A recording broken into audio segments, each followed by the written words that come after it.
Hey guys, welcome back to Beyond Defeat. My name's Josh. In today's video, I'm looking at the Hoka One One Mach 4 after 50Ks. Probably done about 60Ks in it now, but yeah, let's jump into the video.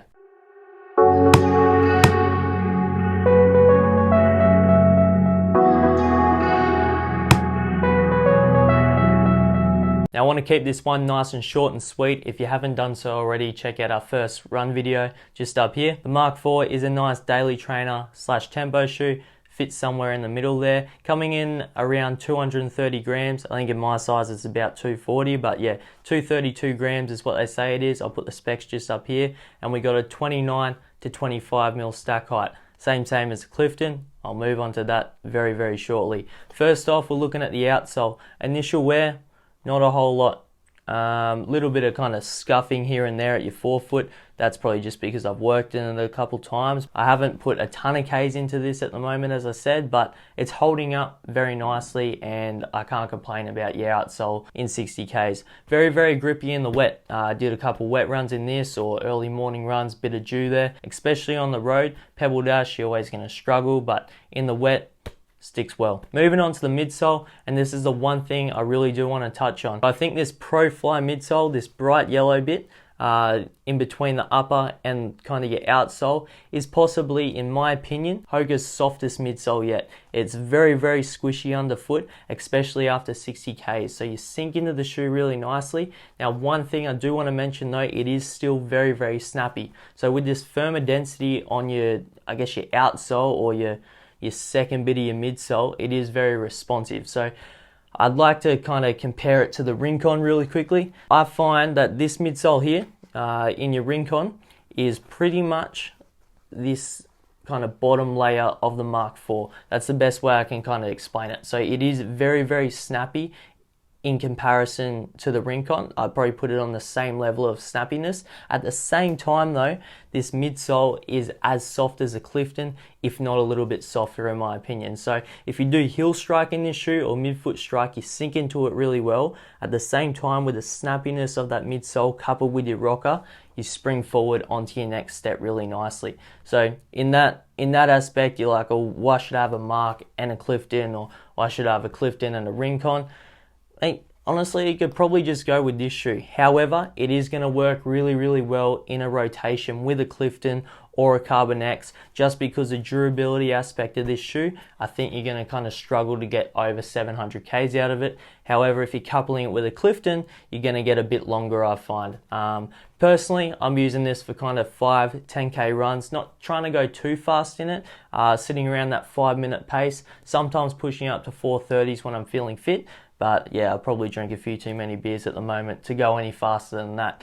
Then if I'm feeling a little bit lazy and I can't kind of get that responsiveness I want, I'm whacking on the Carbon X2 because it's a bit more snappy. I think putting a Mach 4 in a rotation with the Clifton would work really nicely, and then you could also have your Carbon X2 as that faster shoe or as that really long day shoe that you want to put on when you want to kind of pick up the pace a little bit more. But the Mach sits in that nice happy medium area.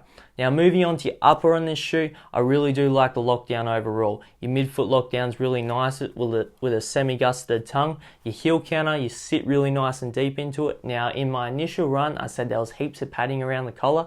There's not, it's just extremely comfortable. It's not too intrusive around there, but it feels like there's a lot of padding. At the same time though, there isn't. It's quite a light, stretchy upper overall, so it hugs the foot really nicely. Now with sizing, I went a size 9 in this. Probably could have gone an 8.5, like it feels like I've got a full thumb width at the front. However, my small toe is touching the side of the shoe, so I do think that 9's necessary. The shoe itself just fits a little long, but you almost need to because it's on the slimmer side of things. So if you go a little shorter, it might feel a little bit tight across the toes. Fits with plenty of volume as well, so designed for a high arch or medium to high arch. If you're someone who gets irritated by a Clifton on the inside of the bucket seat, I personally didn't have any issues with this. I didn't have any rubbing, no blistering, nothing like that. If you're someone with a low arch, I think you're going to find that will happen in most Hokas regardless, just because unless you're going for an Arahi, they're not really designed for your foot. But someone with a medium to high arch, I didn't have any blistering across here, so in that aspect, it is really, really good. Now, I don't want to hold you up for too much longer, but overall, this shoe is a very soft, comfortable package that is quite snappy. At $260, you're thinking, well, why should I pick this up if you're saying it's similar to a Clifton, but not going to last as long? I think this plus a Clifton would be a great option. Mainly because if you're putting the Clifton on and you're having those runs and you're like, damn, I want to move a bit faster, but I really want to enjoy that soft cushion still, I think that's where the Mach is your place to go. If you're picking up the Rincon and you're like, I want something still really lightweight, but a bit softer without going as heavy as a Clifton, then that's when you pick up the Mach. So it's your nice happy medium in between, and I think it definitely has a spot on the market. I'd really like to compare it to the Nova Blast, so if you want to see that video, hit us up in the comments. I think that comparison is probably the most comparable option to it from another brand. And yeah, the Mark 4 is a really good shoe. I do highly suggest picking this up. No, this shoe isn't sponsored by Hoka. They sent this shoe out for a purpose of review. You guys are seeing this before they are. So yeah, hopefully you like this video. If you do, smash that like button, hit the subscribe, and until next time, we'll catch you in another video.